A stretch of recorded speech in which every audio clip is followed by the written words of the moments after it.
소아과 오시는 환자분들 대부분이 비슷한 유행병으로 오시는데 특히 요즘은 가장 많습니다. 안녕하세요. 육아하는 소아과 전문의 말랑닥터입니다. 저는 9년차 소아청소년과 전문의이자 23개월 아이를 기르는 육아대디, 유튜브에서는 말랑닥터라는 채널을 운영하고 있는 크리에이터입니다. 오늘은 겨울철 소아과에서 흔하게 볼 수 있는 탑3 질병을 가지고 왔습니다.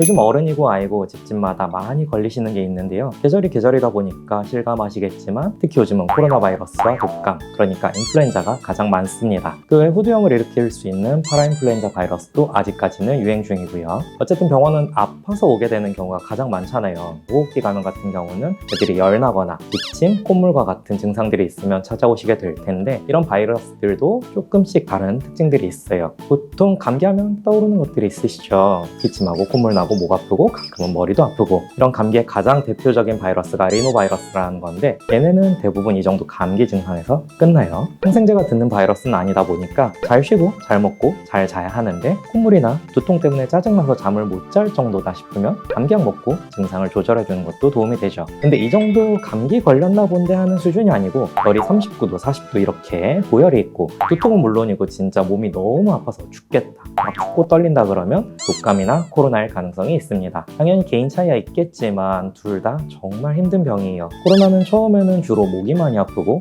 열이 나더라고요. 열 나고 한 2-3일 정도 지나면서 기침이나 콧물이 심해지는데 콧물 코막힘보다는 기침이 좀 더 심한 편입니다. 치료는 감기랑 비슷해요. 컨디션 잘 조절해주고 잘 쉬고 충분한 수분을 섭취해주는 거. 박스로비드나 라게브리오 같은 코로나 치료제가 있지 않냐 하실 수 있는데 애들한테는 아직 승인이 안 됐다 보니까 애들은 코로나에 엄청 잘 듣는 특별한 치료제가 따로 있지는 않아요. 현재는 전염력을 고려해서 일주일간 격리를 하고 있죠. 증상이 완전히 좋아지는 데까지는 평균 20일 정도 보고 있는데 다행히 애들은 그것보다는 좀 더 빨리 좋아지는 기분입니다. 반면 독감은 열이 나기 시작할 때부터 콧물, 코막힘 증상이 심한 경우가 많아요. 속이 안 좋은 경우도 많고요. 애들이 토했다든지 하는 증상으로 시작하는 경우도 종종 있습니다. 당연히 몸살도 심하고 워한, 그러니까 춥고 떨리는 증상도 좀 더 잘 나타납니다. 독감은 다행히 애들도 쓸 수 있는 치료제가 있죠. 흔히 말하는 타미플루, 그리고 요즘은 주사로 쓸 수 있는 테라미플루라는 치료제도 있습니다. 이런 약을 쓰면 좋아지는데 주사가 조금 더 빨리 듣긴 해요. 타미플루는 이틀 정도 먹으면 좋아지는 기분이고 주사는 맞고 나면 다음날 좋아지는 그런 수준이더라고요.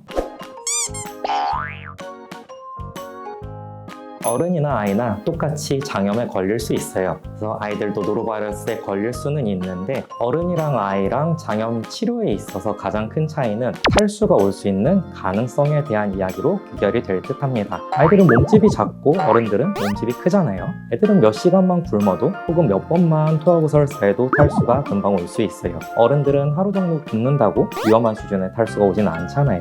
그래서 아이들은 결국 탈수가 오지 않게 충분한 수분 섭취가 중요한데 노로바이러스 같은 경우 애들은 주로 구토가 많이 나타나거든요. 그래서 못 먹는데 토하는 것도 심하다 그러면은 탈수를 막기 위해서 입원 치료를 하는 경우도 생기긴 합니다. 그리고 노로바이러스를 포함해서 모든 장염들이 전염력이 있어요. 아빠한테서 아이로, 아이한테서 아빠로 이렇게 옮아가는 경우도 많죠. 그래서 장염 걸린 아이들은 어린이집을 못 가고 며칠 정도 격리를 하는 경우가 있는데 이게 어른이랑 좀 차이가 있죠. 보통 장염이 옮아가는 게 설사하거나 토할 때 이거를 케어하는 과정에서 옮아가는데 어른들은 설사하거나 토를 해도 혼자서 화장실에서 뒤처리가 다 가능하잖아요. 그렇게 처리를 하고 손만 깨끗이 씻으면 옮아가지 않는데 애들은 누군가가 그걸 해줘야 되다 보니까 설사나 토하는 증상이 좋아질 때까지 격리를 좀 하게 됩니다.